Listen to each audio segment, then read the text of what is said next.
This is Game Spotlight, and we are playing a mutation on Void Thrashing. We have two mutators active, we have Heroes from the Storm, and we have Void Rifts. This is a Brutal +6 difficulty mutation, and I believe the players that have played this said that they actually kind of struggled with this one, and for no reason that is unknown to a lot of people is that Heroes from the Storm is already a nasty mutation. And then you also have Void Rifts, which applies a lot of early game pressure, slowing down both of these commanders very much. So we have Zeratul and Warzone that will be doing this mutation, and I believe this is post-prestige match, but there does not appear to be a prestige selection that is available. Let us have a look at the masteries. So yes, you can see this is a Brutal +6. This is one of the newest additions I made to the observer interface, is that if this one is actually selected as a Brutal Plus mutation, difficulty will also show here. So we can see that we have Zeratul, who has gone for the Zeratul attack speed, the artifact spawn mastery, and the Legion cost reduction mastery. For Warzone, Warzone is going for the Black Hole duration, the Shadow Guard time, and the initial Spear of Doom energy mastery. This is basically all the optimal selections here for both these commanders, so they should be pretty well off in dealing with this mission, generally speaking.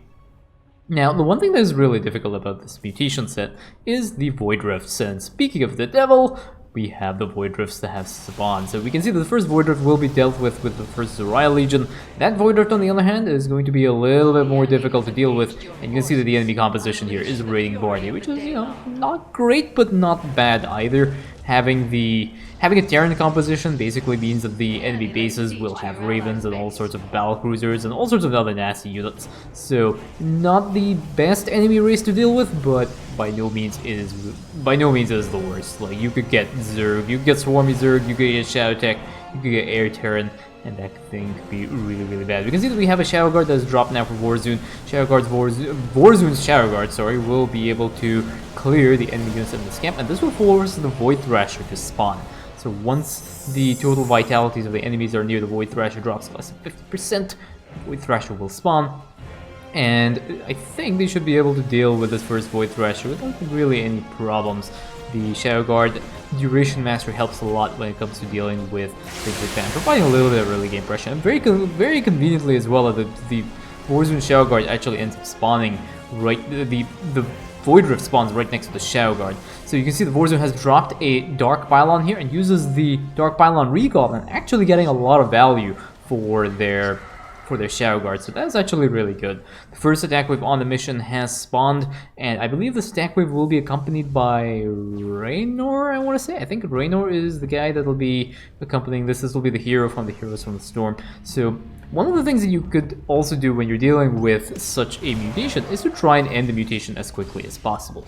So I think these players are well aware that this mutation set is going to be really difficult, so clearing the mission as quickly as possible is going to be in their best interest. You can see there's going to be a blink forward from the Shadow Guard, and the Shadow Guard does get a little bit of damage off and takes off one of these bunkers as well. Disables the missile turret, so nothing here is available to detect Zeratul until Amon uses his cheat card and scans on Zeratul here. But Zeratul is pretty much going to be able to deal with all of this, so that is all okay. The next set of Void Rifts have spawned, and these ones are again really easily accessible. We have a Centurion here just to draw a little bit of aggro of the enemy units that are coming up from the Void Rift, while the Zoriah cleans up the Void Rift and Zeratul clears out the one on the central area of the map. So overall, the mission seems to be going okay. Zoriah Legion now gets turned over to the expansion just to try and clear these rocks, because remember, the Warzone does need her gas a lot more than she needs minerals. Warzone can actually get away with like half saturation on the expansion and the main, and she will still be fine. She does not really need that many minerals. It's the gas usually gives her a few problems. So very nice usage of the Zoriah Legion here. They did not really want to waste the Legion, so just throwing it into Amon's base, and just even if they're killing off 1 or 2 Marines, you are getting value for your Zoriah Legion. So always make sure that you are playing as efficiently as possible, and so far, so good. Units lost, yeah, we only have 1 Zoriah Legion, none of the other units is lost here, and Zeratul is just going to be harassing some of these enemy units. He has used his little swipey move to deal with that. Over here we have an ambusher? Is that an ambusher? Yeah, okay, I thought that was a Zeratul. I thought that was Warzone Stalker. There's another cheat card by Amon using his scan here. Actually, it's what happens is like there are some orbital command centers around the map, and they end up scanning when the AI detects that there is something that is cloaked that is attacking it. So that is why Amon is scanning right now. You can obviously clear all the orbital command centers on the map. It's a little bit difficult to do. But Zeratul now has pretty much cleared out the entire enemy camp here. So he's going to wait for his shields to regenerate, and then he will be good to go. The next set of Void Thrashers are pretty much ready to spawn, so his commanders will probably want to get a few units out. So we have 2 Dark Templars so far that are out for Warzone, and we have 1 Ambusher for Zeratul. And both these commanders actually in production, you can see that they are just rushing their upgrades. So we have Warzone going for the Blink upgrade to allow her Dark Templars to be able to jump in and deal with enemy camps very quickly, and Zeratul is building just a few cannons to deal with some of the random trickle that comes up from Void Rifts. It's very difficult to clear a Void Rift without having at least a few units spawn, so putting down a little bit of static defense can help. The Haka is out with Nova, Karax, and Tychus. This one's going to be a little bit more tricky to deal with. We have a few Dark Templars that try to jump in, but there is detection. All of these hero units are actually detectors, so there's now another black hole that gets dropped here, and I think there's a focus fire down on Nova. I think is it Nova? I think, yeah, Nova's getting focus fire down, and I think that Zoraya Legion might end up getting cleared out by Nova's nuke just before she gets taken out by that. And I think the only thing that's alive is Zoraya himself. We have Tychus and Karax, and now we have a Warzone Oracle that gets used here. The Oracle already has a Stasis Calibration upgrade, very, very powerful upgrade for the Oracles, and this one is very important, especially against Heroes from the Storm. Warzone is a great commander for dealing with Heroes from the Storm, and the Stasis Calibration upgrade is just one of the most important upgrades to get here. And you can see now, just having a little bit of static defense here allows him to instantly... This Void Rift was basically a freebie. There's a blink forward here from Zeratul, and Zeratul is just going to go and pick off that one Void Rift very, very quickly. These 2 Void Rifts, though, unfortunately, are a little bit more difficult to access. This one might be okay. This one is behind a small enemy camp, so it's going to be a little bit more tricky. Zeratul is just going to take out the... Oh, I think he actually missed the missile turret, unfortunately, but he wants to go in and he wants to try and deal with the Void Rift on the back. He's just going to blink through these enemy forces and just focus fire down these Void Rifts. Now we have Zagara that is using her Bailing Barrage, and we have a time stop that gets dropped just a little bit before her Roaches ended up... Did the Roaches actually end up spawning? That is kind of funny. The Roaches did not spawn. So Zagara might actually end up using a Roach drop as soon as the time stop finishes. But we have the Warzone with the Dark Temple. Oh, there the Roach drop. That was actually really weird. I was not aware that that would happen that way.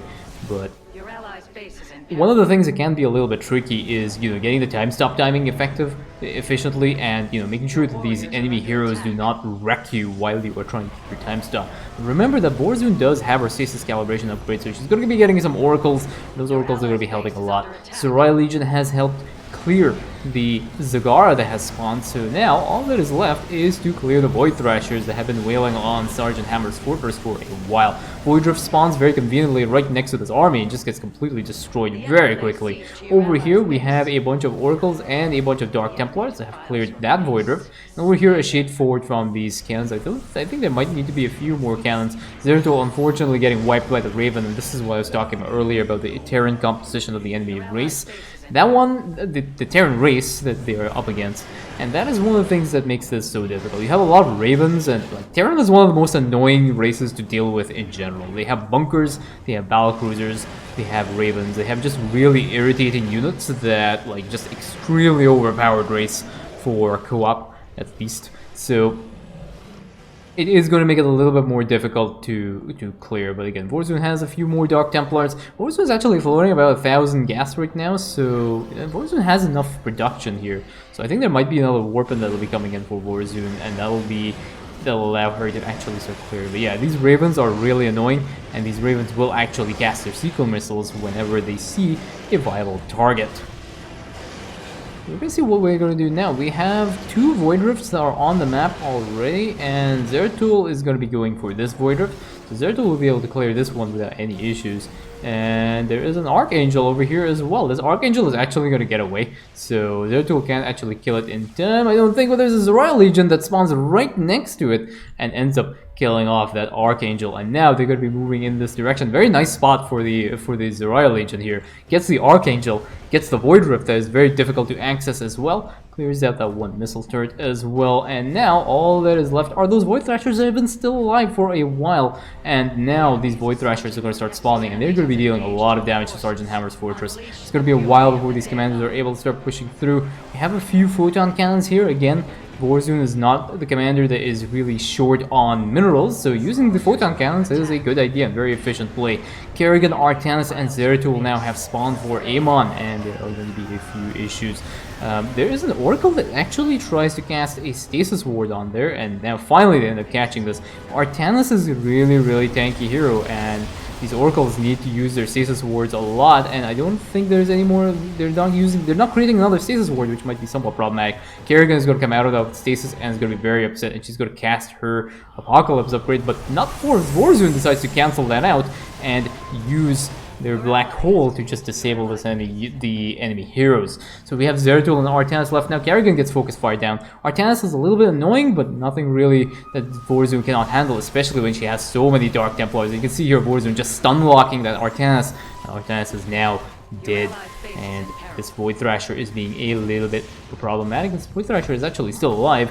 Zeratul is Zeratul building mostly cannons? Yeah, Zeratul is going for essentially a mass cannon build here. I don't know if they have too many. Yeah, they have one ambusher only, and that is it. They're mostly doing a cannon build now, and now we have the avatar of Essence gets dropped. So some of these cannons are going to be able to deal a little bit of damage, but one of the things that is somewhat problematic here is, again, there's a lot of static defense. Lots of siege tanks, Thors, and the Hybrid Dominator as well is somewhat upset with Zeratul as he's dropped some more of these units, and now we have a time stop.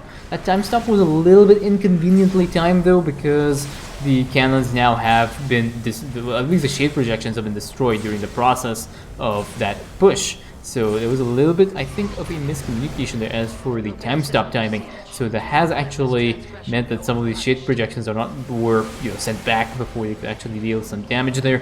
But combined with the Avatar of Essence, all is good now. The Royal Legion has gotten a lot of value from the time stop, so they have pretty much cleared everything else. All that is left now is that one Void Thrasher, and that Void Thrasher pretty much stands no chance against the enemy forces here. And you can see now the other thing that Zeratul is doing is he's putting down the observers around the map, and this is one of the most powerful things that Zeratul has access to. Is these observers, they cost no supply, and they have an insane vision range, and you can get detection pretty much all around the map just by putting them in unpathable terrain. This thing is very intentional, putting these observers in these spots here. It means that there's a very lower chance that they will get picked off by the enemy forces that are being rallied across the map from attack waves and just random enemies around here. So this area is going to get completely cleared out. There's one random Banshee that doesn't really know what to do with these Oracles. And again, the next set of Void Rifts have also spawned, and Zeratul clears out that Void Rift. There are two more Void Rifts over here, and these commanders are just going to be rushing straight through to trying to clear these Void Rifts. And now there is a ping they want to attack, so I think they want to have a little bit of... I think he's asking for a little bit of... I'm not sure what the plan is. They have that Void Rift that he's pinged over there. He wants to try and clear that Void Rift, but that Void Rift is tucked away at the back of the map, so as soon as these commanders clear, I don't think it really is going to be much of an issue. So Zeratul is going to be moving forward. He's going to just focus down this one Void Rift and close that Void Rift up before it summons any more nasty stuff. And now we have a bunch of Tesseract Monoliths and a bunch of Tesseract Cannons. Unfortunately, Zeratul does... Yeah, actually, did he end up surviving? Not sure. Yeah, Zeratul actually ended up... Oh, hey, Zeratul got emergency recalled back to his Nexus because of Warzone's passive there. That was kind of nice, but there is only 800 HP left on the fortress, and these commanders have to start pushing the Void Thrashers aggressively. There are 3 Void Thrashers left on the map, and these Void Thrashers, they can deal a lot of damage. There's a Hybrid Dominator that's very upset with his Royal Legion right now. Yamato Cannon onto one of the Void Rays. One of the Void Rays goes down with the Plasma Blast right on top of the other one. Also wipes that one out, and now we have another battlecruiser, and this is exactly what I was talking about. Terran compositions, extremely broken, very smorky kind of composition, very low skill, but I think this Void Thrasher has actually started to aggro some of the forces here, so that is all really good. All there's left now is this last Void Thrasher, and that one gets picked up by this Royal Legion with about 560 HP left. GG, indeed GG. All the Void Thrashers are down, and that is GG.